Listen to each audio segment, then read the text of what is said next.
for the very lady.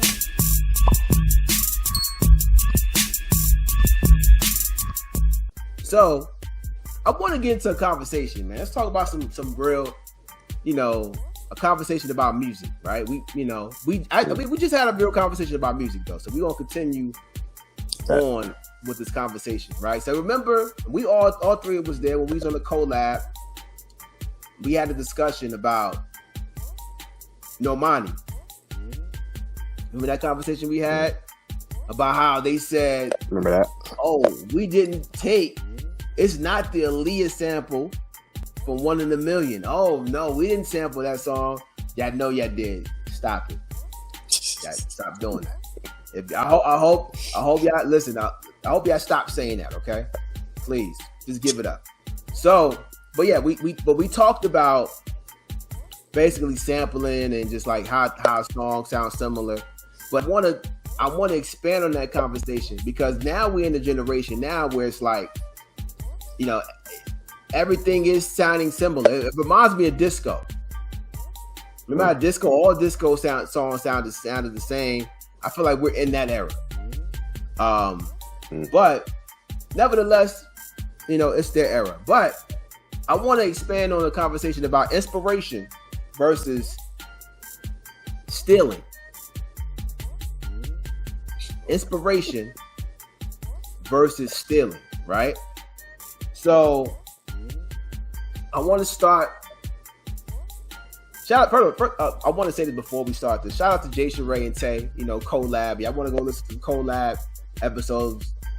Listen, 17,000 views on that page, by the way.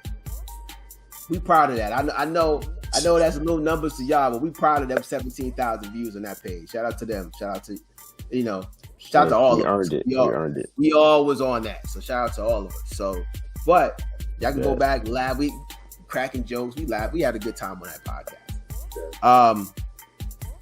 But yeah. So let's talk. I want to play this clip real quick, and then we'll start this conversation off. I read somewhere once that Michael Jackson's Billie Jean, he came up to you guys and said that he was actually inspired by the bass line of I Can't Go For That. I was wondering, it's a two-part question. I was wondering if that's true, if there's a little story behind that, and then also just in general, how you guys feel about people sampling the crap out of No Can Do. And I think that's probably the most sampled songs you guys have, and just in general, what your feeling about that is. Well, it is true. The first part is true. When we were doing the We Are the World session, everybody was talking to everybody else because there was just the artists in the rooms. And Michael came up to me, in conversation, and he goes, "Hey man, I hope you don't mind if I stole No Can Do." and I went, "What do you mean you stole No Can Do?" He says, "Nah, man, I used it for Billie Jean." And I said, "Hey, does it sound like No Can Do to me?" I was going to say, I've heard Billie Jean a million times. I wouldn't have thought that. Well, that was in his head because it inspired him. So he was the kind of guy, he said that to me. I thought that was pretty cool that he said that, but to me, that just goes to show you though, an artist can take something that even they may think is a rip-off or whatever you want to call it, but it's not at all. Right. It maybe in the slate, if you really wanted to stretch it a little bit, you could hear the two things together. But anyway, he did say it. No, that's pretty neat. As opposed to like when Robin Thicke makes Blurred Lines and it sounds exactly like Marvin Gaye. Yeah, it sounds exactly. Like, that's a whole different thing. Yeah, and I think, and I don't mean to pick on any individual artist. I guess what I'm saying is, does this moment have a different understanding of what it means to draw inspiration from somebody than, say, a previous moment? Well, there's one thing to draw inspiration from somebody. There's another thing to steal ideas. There's a definite line there. There's a completely different thing, Have you guys ever had ideas? Hey, listen, we drew inspiration from the people we listened to as kids. Of course. When I listen to Curtis Mayfield, every song I write, I think I'm writing a Curtis Mayfield song. Right. Or at least I'm trying. It's not working out. It's a great goal to have, right? Yeah. But in my head, I'm hearing that, and I want it to feel like that. I want to get that same feeling from a new song that I write, the way I felt when I heard that song back in the early '60s. When that. So that's just the way it's the way music has evolved, I guess. Shout out to HuffPost. Shout out to Hall & Oates for providing that clip. So Exactly. so they say that Michael Jackson went up to them during the We Are the World session and said that he was inspired by by the bass line. And if y'all don't know what that song is, you know, I can't, if you go look it up, it's Hall & Oates. It's called I Can't Go For That, I think it was called, right? Can't go for that. Yeah, can't go for that. Yep. Yeah, Can't Go For That. Right? Classic song. These Hall & Oates are two of the baddest white boys to do it.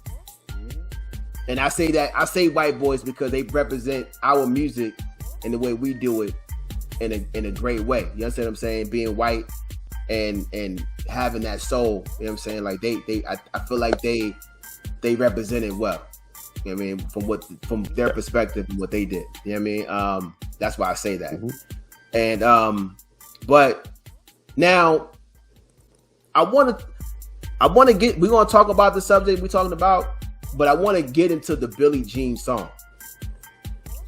Because I don't think I still don't think it. I was halfway there. Like I was 2 years old when Billie Jean came out. It was 1982. I was 2 years old. So I was halfway there, right? But even in being that much, I don't think anybody understands how big this song was. Around that time, they were celebrating the 25th anniversary, I believe, of Motown. Yeah. And Mike debuted not only Billie Jean, but correct me if I'm wrong, I think he also debuted the Moonwalk.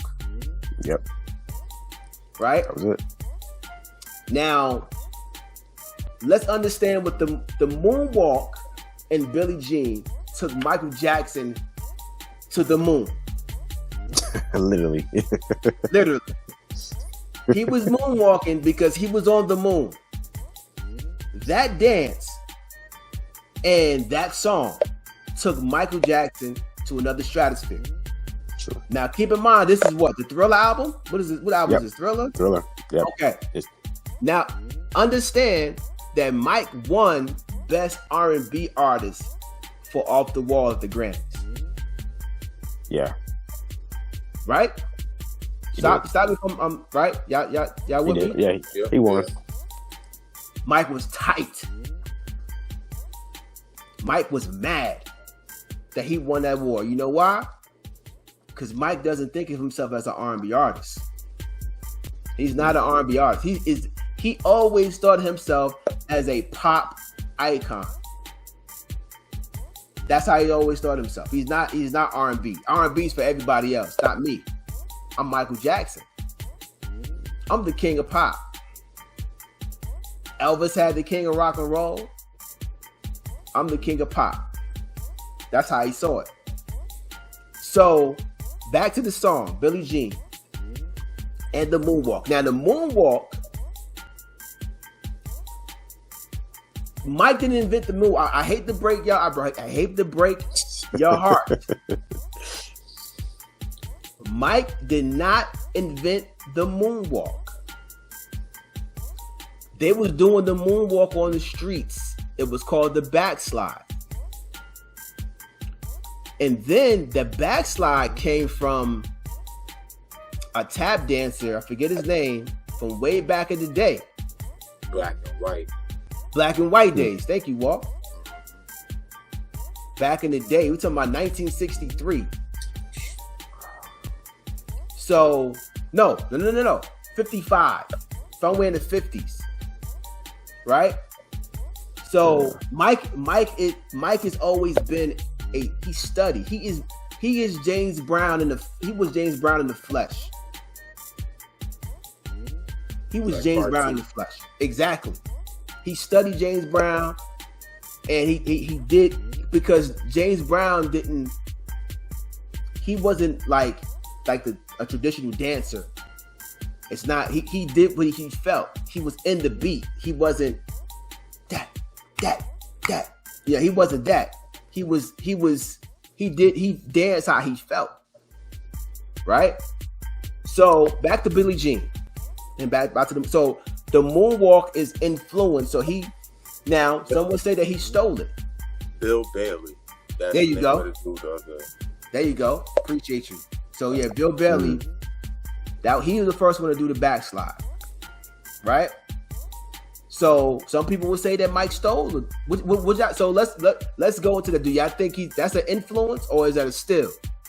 That's. Go ahead, Kenny.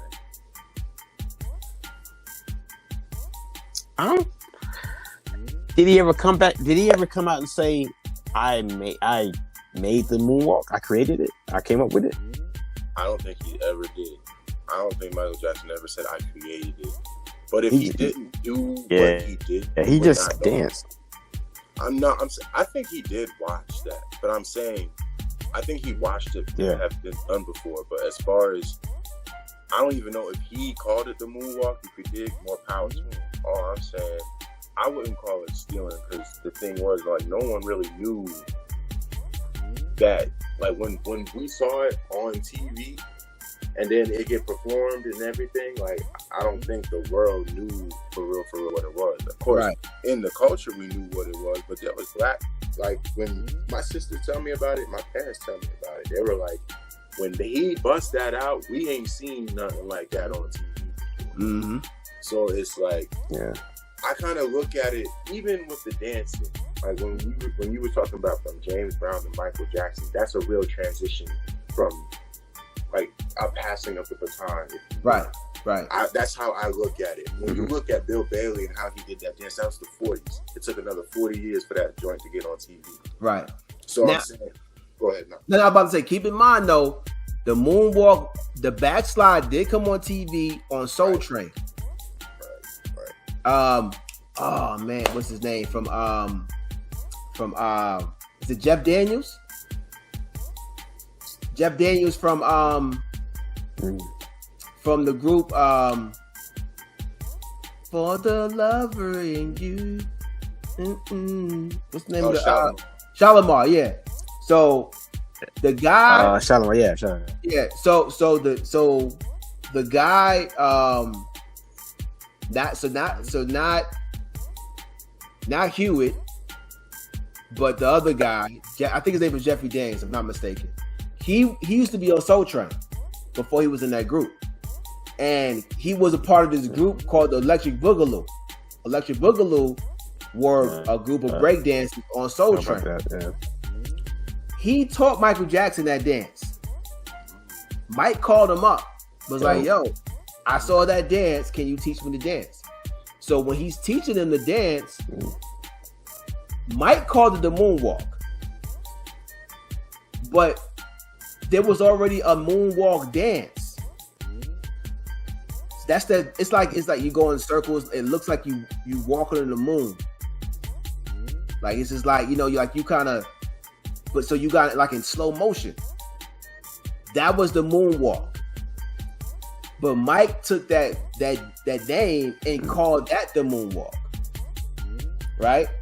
So when the world sees it, it's branded something new. Because it came out with a new song. It came out with some glitter socks. Right? And Michael Jackson did it. So it's branded and it's something brand new, right? So I would say that you can't really copyright dances like that, but you do want to give people their props about who actually did it. But at that time, it was just dancing, right? I think that I would say that was definitely influenced. Yeah. Like he was just inspired because the way Mike did the moonwalk, and then he coupled off with the whole thing when he's standing on his toes. You understand what I'm saying? Like that was. So he just took the dance and just kind of flipped it. I know exactly. I mean, I'm not. When you think about like all the dancing that he was doing, the Jacksons was out here doing the robot, pop locking and all that kind of stuff. Like when you see the stuff that he was doing, I believe he really got that like from the people. Like at the end of the day, he's like you said, the dude from Soul Train taught him the moonwalk.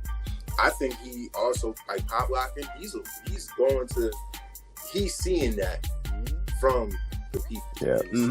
From us, like from us as a culture. So I feel like he's again taking it and then just And I feel like that's what we should do. Like, exactly. I feel like we should do that. Exactly. That's Mike added to the culture. That's all he did. Straight up. He added to the culture with that. yeah, he did. And the thing about it is that what Electric Boogaloo, that group, I'm sure when they saw it, they was like, yo, they probably felt proud because they probably wouldn't have been able to take it to that type of stage. But Mike, once again, Mike studied. He is a student of everything about the culture. Y'all see this light skin, like you see this pale guy, but he's from Gary, Indiana. He's black as ever. You know what I'm saying? Like he's black. So he from the hood. Mike from the hood. Could all fight. I don't care what nobody say. That they pops was a ranked fighter. Right. I know that they could fight too. Exactly. They was not soft. Let it be. Right. Exactly. Mike was far from soft. So that's what I'm saying. Like but he I think he was inspired. He added to the culture with that dance. Now, let's go back to this clip that we just saw, right? I was a little thrown off with this clip. Right? Because what he said, when he was like, yo, like Mike told them like, yo, I borrowed the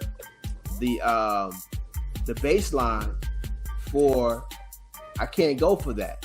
Or can't go for that. Right? That's what he said. Like, you don't mind if I stole that bass line. Now, we all know that bass line don't sound like their bass line. It's a bass line, but it don't sound like that bass line, right? So that's like he said. It doesn't. I don't hear anything. I don't hear it. But it's cool that you said that. Now, 4 years ago, y'all remember Quincy Jones' interview with Vulture?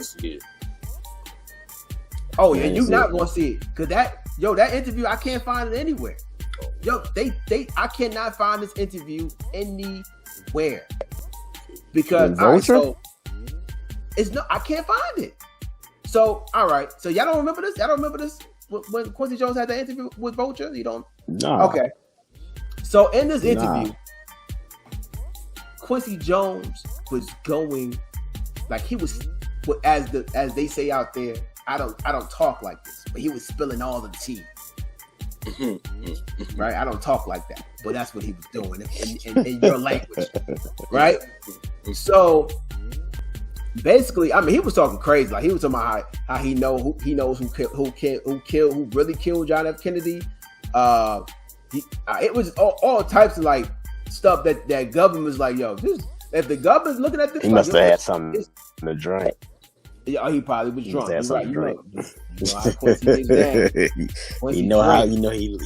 likes to drink. Yeah. But this is the part that everybody was like, what? He said that Michael Jackson was always stealing songs. He says that Michael Jackson is greedy. He said that Michael Jackson was supposed to give up 10% of I think it was Wanna Be Started Something or Can't Stop Till I Get Enough. One of them. He was supposed to give up 10% of that song. He was like, no, I'm not. 10% to who? I think it was either to him or to somebody. Oh, whoever he said, whoever he took the song from. He's supposed to give up 10% of the song, and he didn't. Now I don't know who he stole that song from, but the one that he did say was Billie Jean. He said but this is the reason why I'm throwing off about that clip we just saw.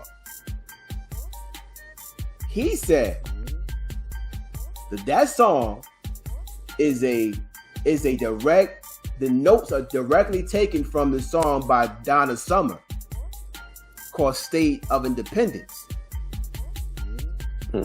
Now, State of Independence was Quincy Jones produced that song. This song is one of Donna Summer's favorite songs. Now, what Quincy Jones did is that Quincy Jones, towards like for the hook of the song, or maybe towards the end, he went and got Michael Jackson. He went and got Stevie Wonder. He went and got Kenny Loggins. Did I say Stevie Wonder? I did say Stevie Wonder, right? Kenny Loggins. Yep. I think he got Diana Ross.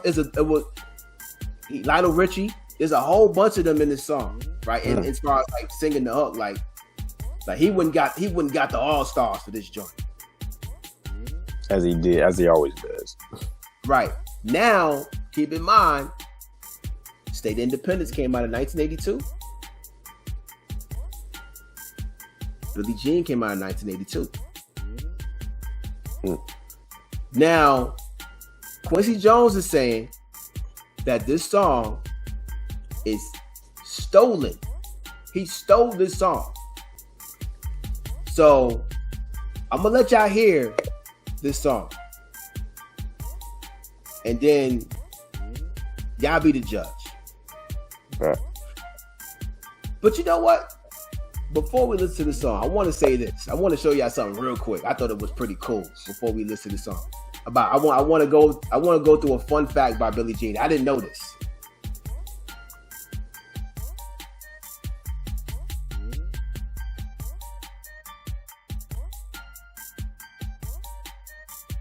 Belief that they are married to or engaged to be married to the celebrity. One time I brought groceries for Michael and he drove up and he said, "Oh, you're going to be my little wifey today." I said, "Yes." He said, "You're going to cook for me." I said, "Yes."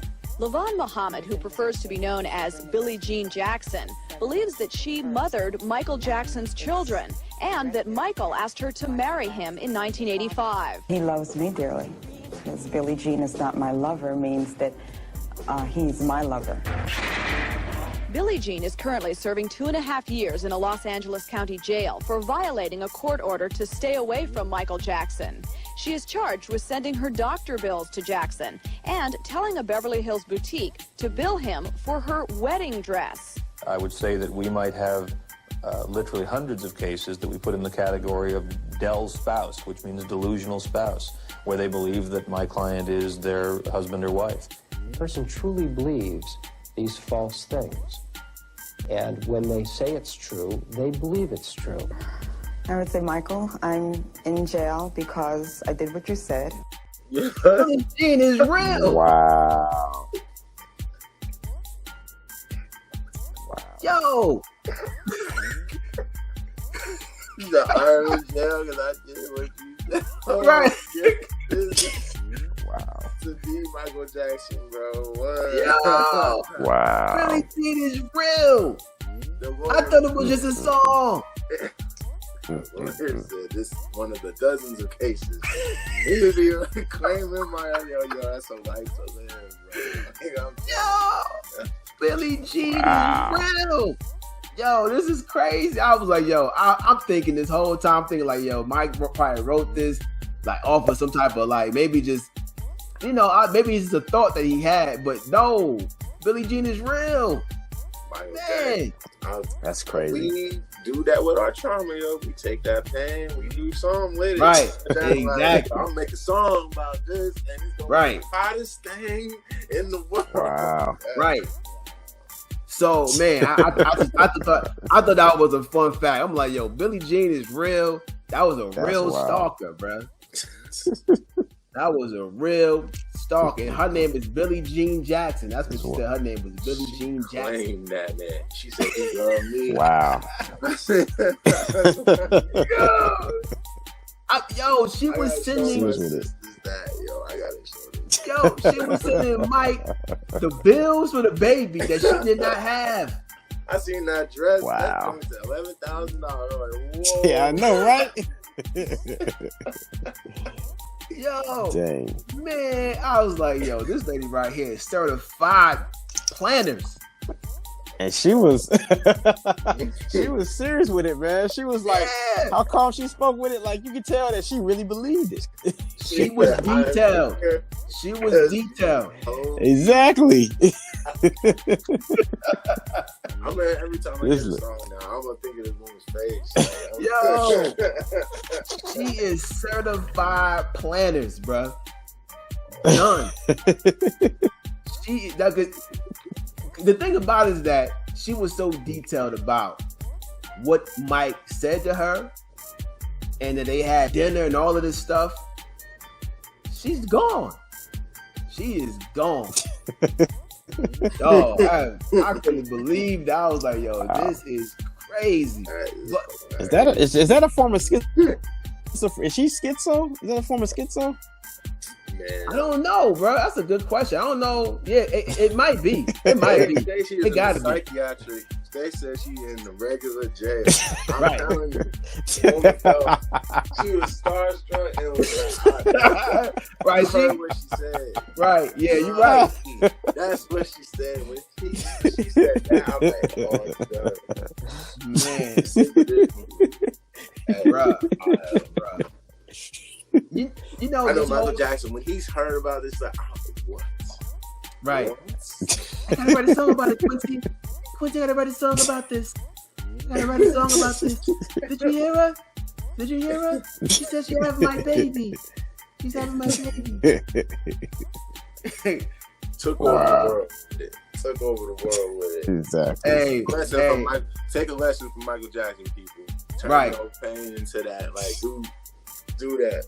Take a lesson from Mike. You know what I heard, right? When I saw this, I heard Chris Tucker. Is that one of my hoes sitting on the curb? Man, he said that he had that comedian, that joke. That one of my hoes sitting on the curb. Oh, Def Comedy Jam. Oh man, that wow! I was cracking up when I saw that, doggy. But all right, so listen, I want y'all to listen to this song. This is "State of the Independence" and this is also going to be Billie Jean together. All right.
Now I know you're like, yo, what is the capital L that I just hear? Right? So there is on a part of State of the Independence, right? There's a part that beat is high, right? Now there's a part where the beat changes. That's where they say that Mike looped. That's what they said where it was looped and slowed down. And then what happened was that they added in the guitar, and then they added in the bass. More that the bass came from that song, basically that bass line. They just slowed it down and sped it up. Yeah. Right. So that part when you hear when it starts slowing down, that's the part that they say Mike took. What are your thoughts? He did an early. I guess he did an earlier version of sampling before we called it sampling. Wow! I didn't. Hey. What you say, Walt? I ain't with it, Quincy. I'm sorry. So you think you think they stole that? Oh no! No, look. I mean, I'm not saying he didn't get anything from the song, but I hear that, and I don't hear Billie Jean. I'm sorry. Okay. To be fair, everybody, I'm not musically inclined like these two gentlemen here. So when it comes to that, but I know music. I'm saying, and I know that when it comes to what we just heard, I'm not hearing Billie Jean. Now keep in mind in the beginning, right? That whole first part, there's no Billie Jean. Right. There's no Billie Jean. It's at the end, that part when it starts to slow down. Okay. That part that was sped up. So that part was sped up. What they did, they slowed it down. That part where it slows down, they slowed it down because there's a beat change in there. There's a beat change in there. They slowed that part down. That beat change. Now, I want to say, don't correct me if I'm. Y'all probably can go listen to the original song, but I think Mike comes in on the original on that beat change. I think he does. So that's real. That's his voice on the original song. Exactly. That y'all can go listen to that song again. But I think Mike comes in because Mike is on that song. All of them is on that song. And Quincy Jones produced it, right? Quincy Jones produced the song and he produced Billie Jean. That's why I get confused when Quincy says that he stole it when you produced it. I don't understand what you're talking about, sir. You signed you signed the dotted line, Quincy. Like, come on, right? You knew what it was gonna turn into. If Michael Jackson didn't do that, I mean, come on, man. That's I wouldn't blame Michael on that one. I mean, Michael probably brought to him or something. But Quincy, like, okay, y'all remember that song? You remember when Lil Jon produced he produced Yeah for Usher, and he produced Freak a Leak for Petey Pablo. They're all the same. The beat that because he had a signature sound like signature notes that he was using, and if you listen to both of them, they're two different songs, but you got emphasis for they both sound similar with little parts of it. So I mean, that's what they did that's not nothing new. That people are just take certain parts of a song and probably manipulate or change it a little bit and play it differently. It might be at a different, like same kind of key, probably sped up or slowed down or something like that. But Quincy was the one who Quincy was the behind the production of it, of both tracks. Right. And there you go. Right. I hear more emphasis toward that song than I do the Hall & Oates one. I think what Mike just got the idea to play that, to have that bass line come in smooth like that. Because if you listen to Can't Go For That, at the beginning of the song, it has it has that bass line playing in the beginning of it, just like Billie Jean does. So he probably got the idea similar to that. But I mean, but I can hear it for State of Independence.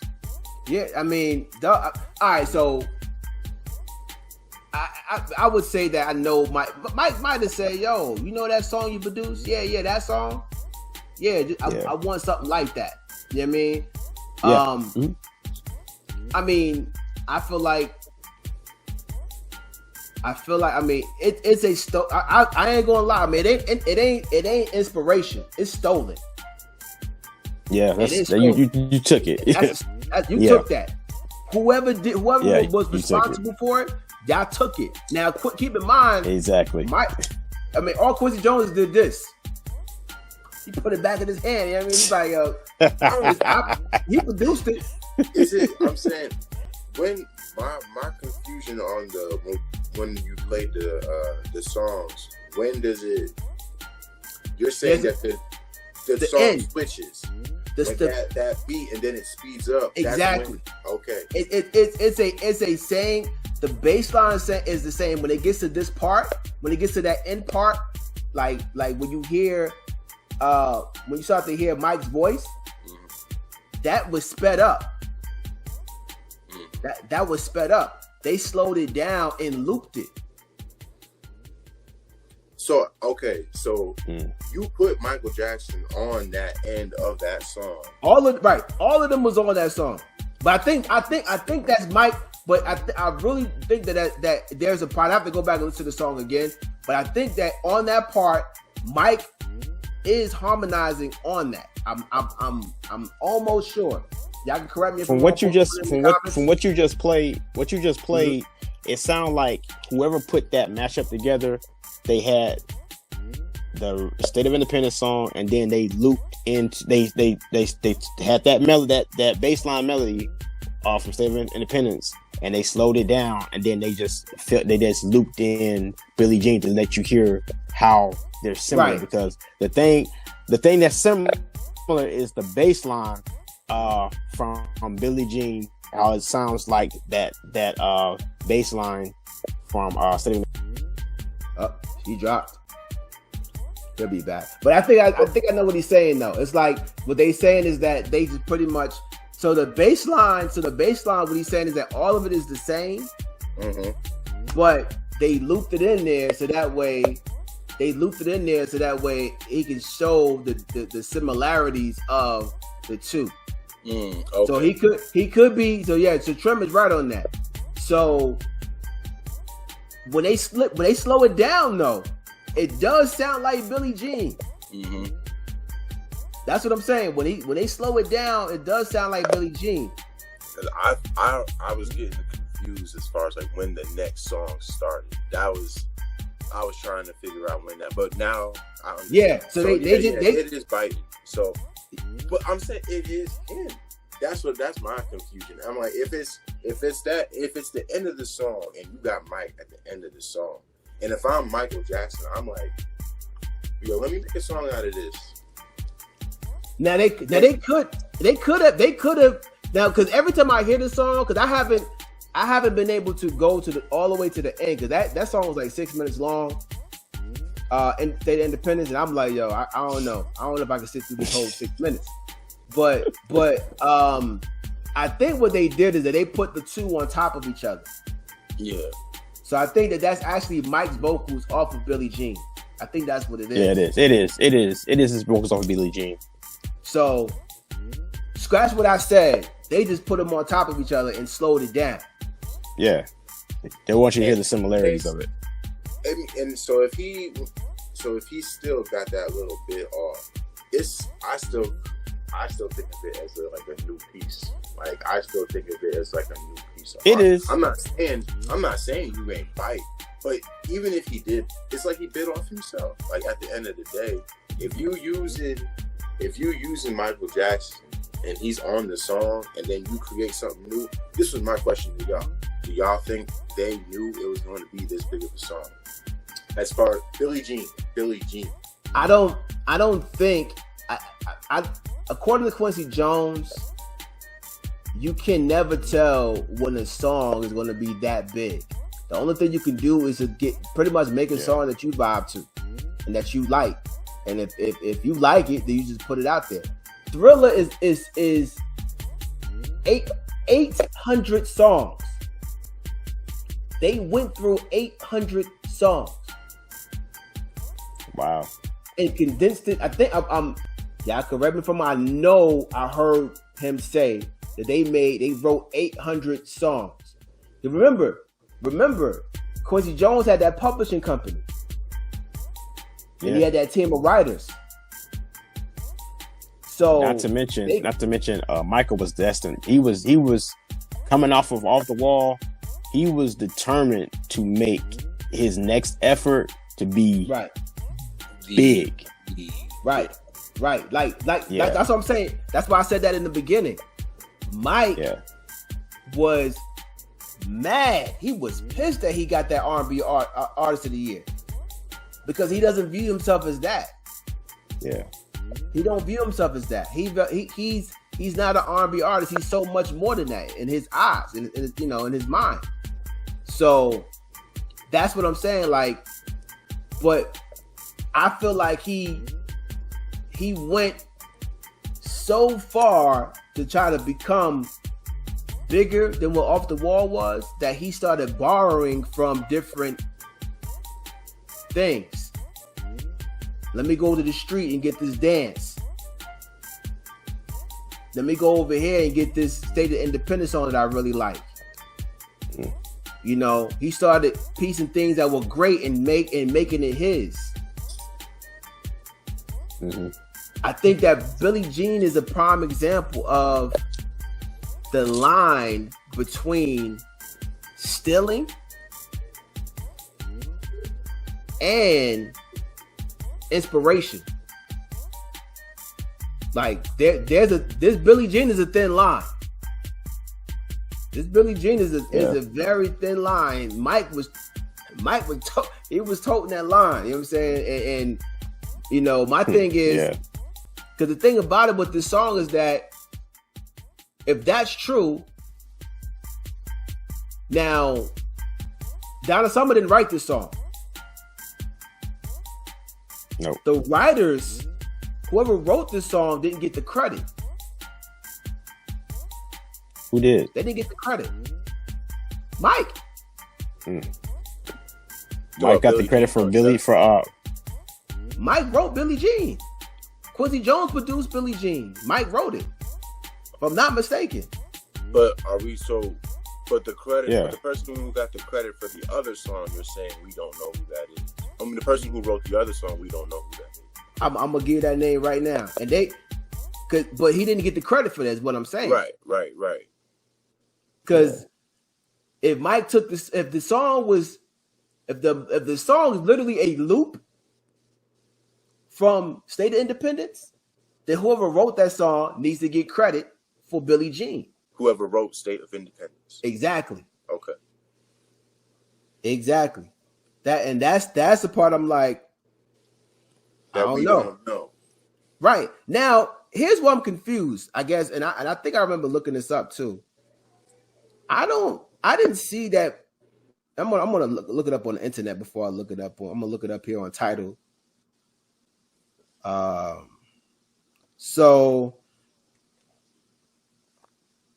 all right. So the composer, so I guess composer would be the writer, is Vangelis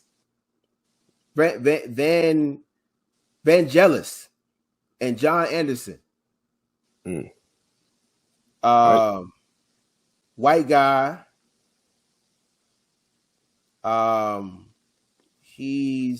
Let's see, what is he credited for? You said Quincy Jones produced it? That's what from what I got from my research. I'm gonna go back and look at this. So John Anderson, another person who wrote this. So it's two writers, those two.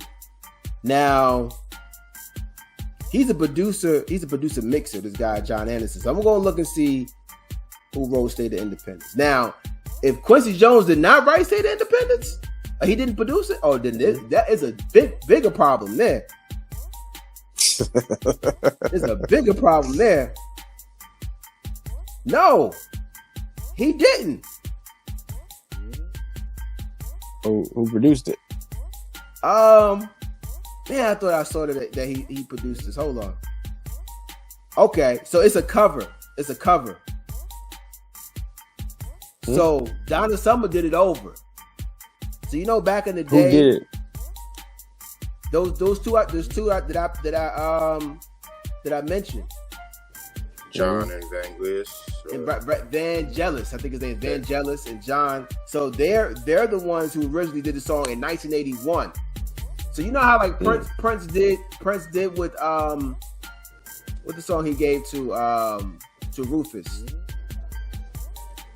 Man, what is that song that Prince did that he gave to two females? What's the name of that song? I don't know that song. But you talking about the what's up? Wait, what? Well, I mean, I don't know the song you're talking about, but so the song was written by these white folk, and then Donna Summer covered it. Exactly. She did it over. So that's kind of like, you know how Donny Hathaway's song, you know, what's the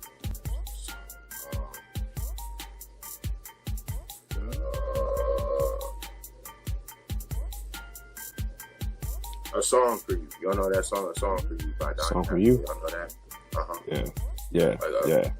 That was written by a white dude. But we are, as far as we all know the Donny Hathaway version. But so this is kind of like in that same boat. Yeah. Okay. Man, I can't.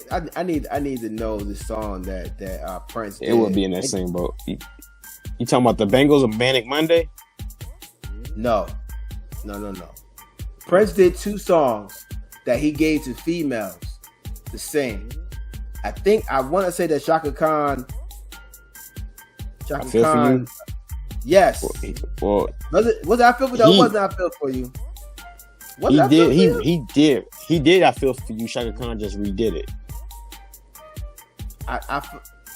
Okay, so it was on that first Prince album.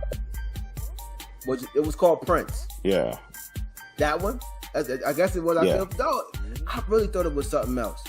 Yeah. But either way, they wrote the song in 1981. That's their song.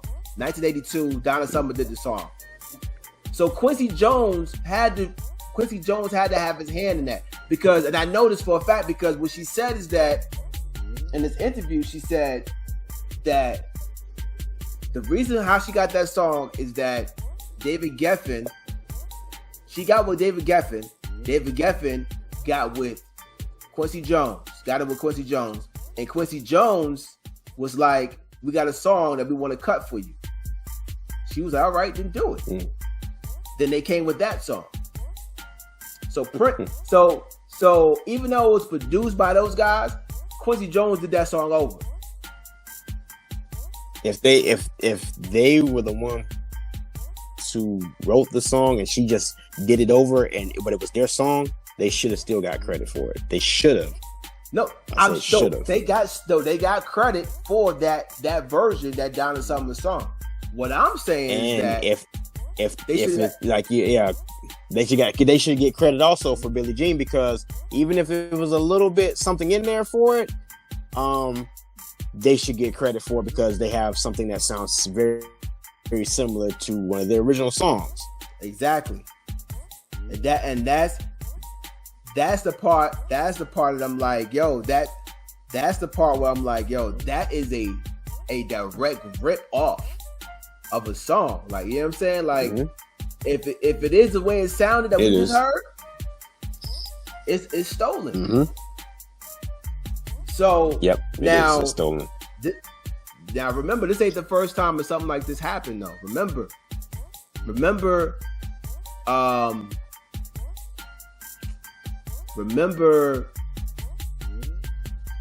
what's his name? Kenny Burke. When Kenny Burke did,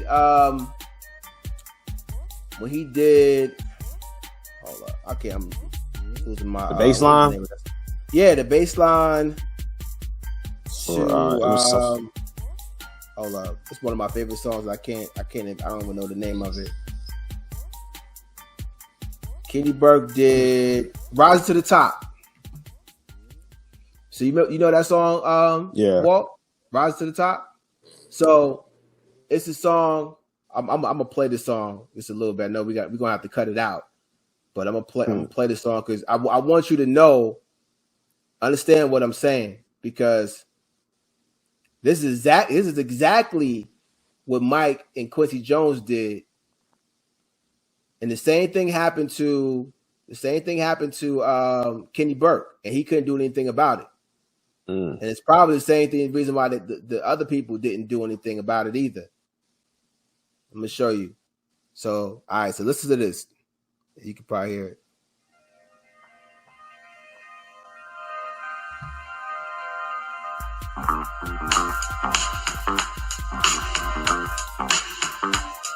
So you know this bass line, right? Okay. All right. So you know that bass line. Now listen to this bass line. Listen to this bass line.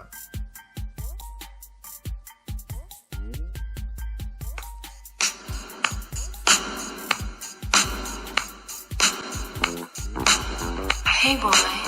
You see what I'm saying? You meet me on the roof tonight. Kenny Burke couldn't do nothing about that.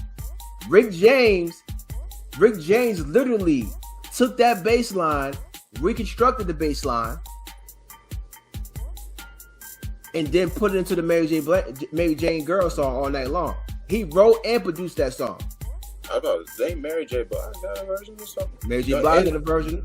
She just took the song. Yeah, she just took the song and then just added, just wrote over to it. Right. So it was produced by Puffy. Puffy took the song and did his thing. But Puff, pretty much. Puff took. But see, the thing about Puff gave credit. Puffy took the song. Puff didn't take the song. Puffy sampled it. He exactly. That's not that. There's a difference between stealing. There is a difference. Yeah, you're right. Yeah, there is. So we can't say that Puff stole anything. He got the proper clearance for that song. I'm sorry. That's the music. That's the artist in me. That's the producer in me. But yeah, listen. But people, yeah, they he sampled songs it. all the time. He sampled the song. I know he sampled it. Yes, he sampled the song. Yes, but Rick James stole it. Rick James stole that bass line. He reconstructed it, and yeah, that's a steal, bro. That is a steal. He reconstructed it, and yeah, that was a steal.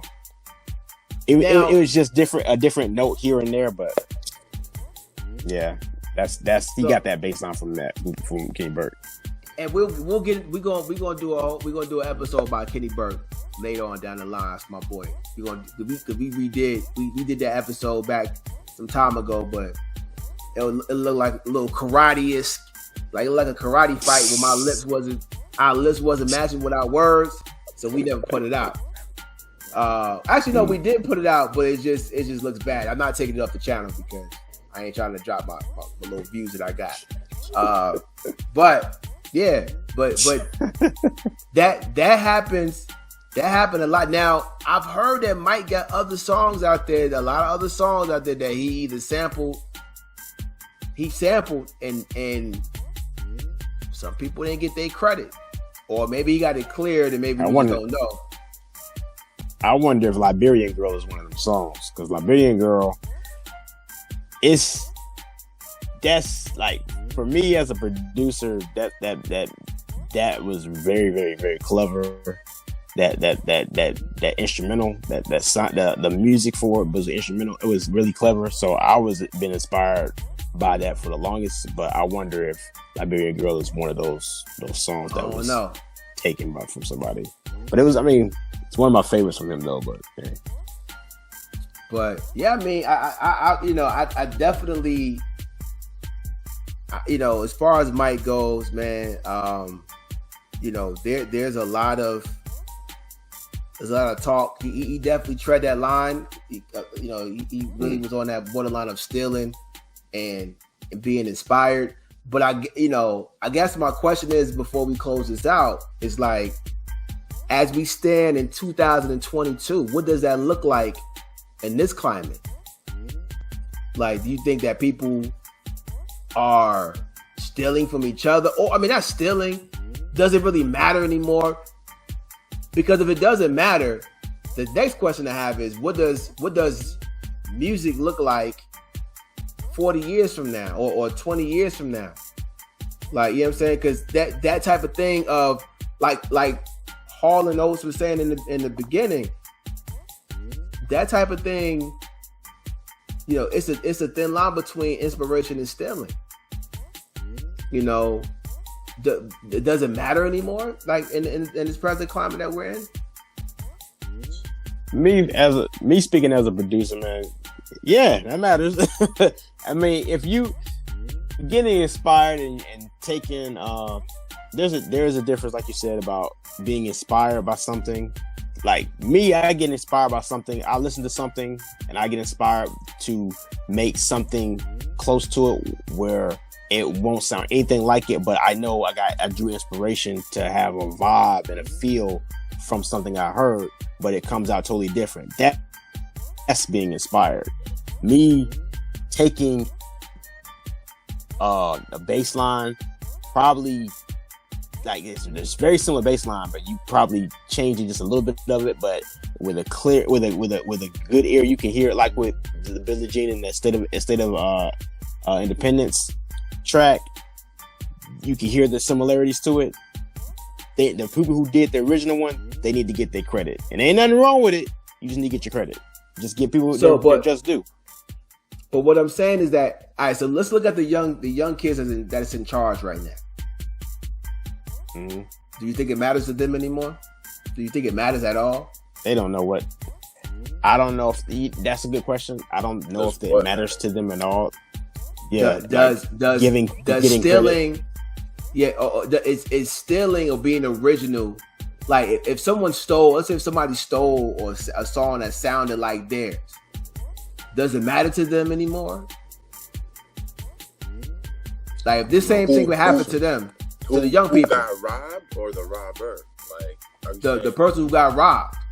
Oh, I think it definitely would matter to the person who got robbed. Like, and in this generation right now, with the young, yeah, like, all right, so you know that song. You know, I would like to think, yeah. You know the song "Focus" by her. Yeah.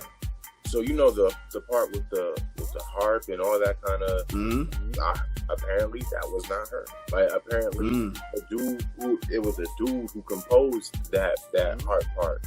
Like she did not do that harp part. I thought the girl wrote the song by herself. Obviously she sang on that mug, but as far as the harp and the identity of the song, like she got that from her team. Her team got that from some dude, and the dude did not get paid a dime. The song blows up. Now the dude's trying to get paid, which happens a lot. Yeah, and I'm saying, like, yeah, that happens a lot. Right. I feel like that's fair. Like, maybe you made this. I feel like this happens a lot in art in general. Sometimes you make things and you make it. There's a part in whatever piece that you made that you maybe didn't think that was going to be that big of a deal. Someone sees it and like, okay, I'm gonna use that, sample that, and make something new and make something bigger and better with it.